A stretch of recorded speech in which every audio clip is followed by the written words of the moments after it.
अगर आप merchant navy join करने का सोच रहे हो या फिर ऑलरेडी सेलिंग कर रहे हो तो एक सवाल तो आपके दिमाग में भी 100% आता होगा, प्रमोशन का क्या सीन है, कैप्टन या चीफ इंजीनियर बनने में आपको कितना टाइम लग सकता है, कौन से एग्ज़ाम्स देने हैं, कितना सी टाइम रिक्वायर्ड है और इसकी रियल टाइमलाइन क्या होती है।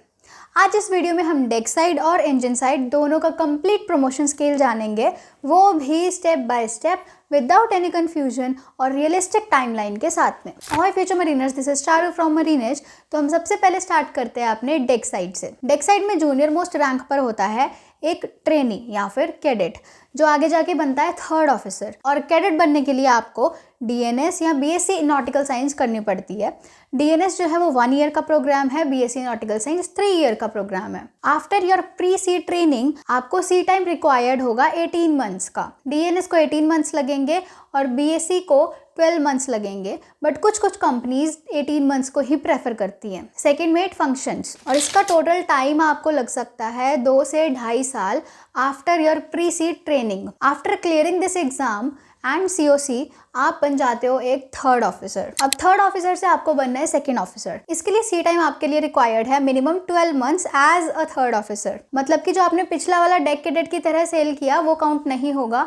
आप थर्ड ऑफिसर बन के जो सेल करेंगे सिर्फ वो वाला सी टाइम काउंट होगा सेकेंड ऑफिसर बनने के लिए। और सेकेंड ऑफिसर बनने के लिए आपको एग्जाम देना होगा चीफ मेट्स का, रिटन और ओरल्स को मिला के। इसके लिए टाइमलाइन रहेगी आपकी 3.5 ईयर्स टू 4 ईयर्स टोटल में आपको लग सकते हैं। इसके बाद आप बन जाओगे नेविगेशन इंचार्ज यानी कि सेकेंड ऑफिसर, और फिर करोगे पैसेज प्लानिंग। अब सेकेंड ऑफिसर से आपको बनना है चीफ ऑफिसर। इसके लिए आपको सी टाइम रिक्वायर्ड होगा 12 months as a second officer, यानी कि जब आप सेकेंड ऑफिसर बने उसके बाद में जो सेल करेंगे वो होने चाहिए टोटल 12 मंथ्स आप सेल कर चुके होंगे, तभी आप एलिजिबल होंगे अपने नेक्स्ट रैंक के लिए। और चीफ ऑफिसर बनने के लिए आपको एग्जाम देना होगा चीफ मेट के ओरल्स, अगर आप रिटन्स को ऑलरेडी क्लियर कर चुके हो।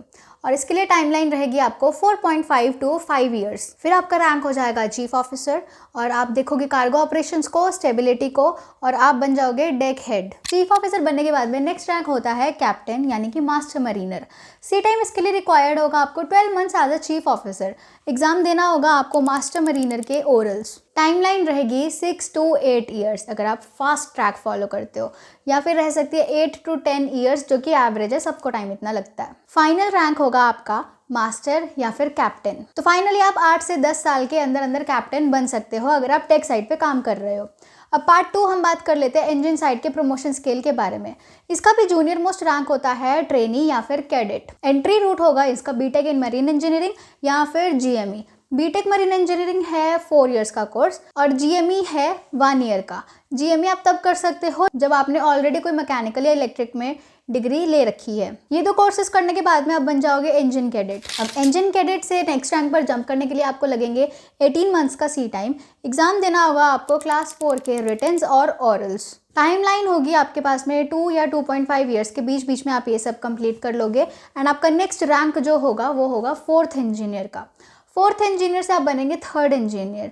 तो अब 4th इंजीनियर से 3rd इंजीनियर बनने के लिए आपको सी टाइम रिक्वायर्ड होगा 6 to 9 months as a 4th engineer. तो 4th इंजीनियर से 3rd इंजीनियर बनने के लिए आपको जो एग्जाम है वो देना होगा क्लास 3 के रिटन्स एंड ओरल्स। टाइम आपको लग सकता है 3.5 टू 4 ईयर्स का। नेक्स्ट रैंक होगा आपका 3rd इंजीनियर। अब 3rd इंजीनियर से आपको बनना है सेकंड इंजीनियर। सेकंड इंजीनियर बनने के लिए आपको as a 3rd engineer 12 month sea time को कंप्लीट करना पड़ेगा। एग्जाम देना होगा आपको क्लास 2 के रिटन्स एंड ओरल्स। टाइम लग सकता है आपको इसमें 5 टू 6 ईयर्स। फिर आपका रैंक होगा सेकंड इंजीनियर। चीफ इंजीनियर के बाद में यही इंजन रूम का बॉस होता है। सेकेंड इंजीनियर से अब आपको बनना है चीफ इंजीनियर, तो उसके लिए सी टाइम आपको रिक्वायर्ड होगा 12 months as a second engineer. Exam होगा आपका क्लास 1 के exams, writtens and orals. Time आपको इसमें लग सकता है 7 टू 9 ईयर्स अगर आप फास्ट ट्रैक फॉलो करते हो, और 9 टू 11 ईयर्स तो एवरेज रहता है। फाइनल रैंक होता है चीफ इंजीनियर। अब बात करते हैं कि प्रमोशंस होती कैसे है। तो प्रमोशन सिर्फ एग्जाम्स से नहीं होता, company vacancy, performance and type of ship भी बहुत मैटर करता है। फास्ट ट्रैक पॉसिबल तो है, बट अगर आप बहुत ज़्यादा डिसिप्लिन्ड हो एंड आपकी प्लानिंग बहुत ही स्ट्रॉन्ग है। अब कौन से ऐसे फैक्टर्स हैं जो आपकी टाइमलाइन को एक्सटेंड कर सकते हैं? अगर आप बीच में कोई ब्रेक ले लेते हो, या किसी एग्ज़ाम में फेल हो जाते हो, या कंपनी को चेंज करते हो, तो तो ये सारे ऐसे फैक्टर्स हैं जो आपकी टाइम लाइन को एक्सटेंड कर सकती है, एवरेज से भी ज़्यादा हो सकता है। अगर एक फाइनल समरी की बात करें तो डेक साइड में कैप्टन बनने के लिए आपको रियलिस्टिक जो टाइम है वो लग सकता है 8 to 10 ईयर्स, और इंजन साइड में चीफ इंजीनियर बनने के लिए आपको रियल टाइम लग सकता है 9 to 11 ईयर्स। अगर आप कंसिस्टेंट हो, सी टाइम वेस्ट नहीं कर रहे हो और एग्जाम्स भी टाइम पर दे रहे हो और जल्दी से क्लियर कर रहे हो तो merchant navy one of the fastest growth career है। वीडियो अच्छी लगी हो तो इसको लाइक कर दो और शेयर कर दो सभी मर्चेंट नेवी एस्पिरेंट्स के साथ में। ऐसे ही एक्साइटिंग कंटेंट के लिए हमारे मरीने चैनल को सब्सक्राइब कर दो, और अगर शॉर्ट फॉर्म में इन्फोग्राफ करना पसंद है तो हमारे इंस्टाग्राम पेज को भी फॉलो कर लेना। That's all for today. मिलते हैं अब आपको नेक्स्ट वीडियो में।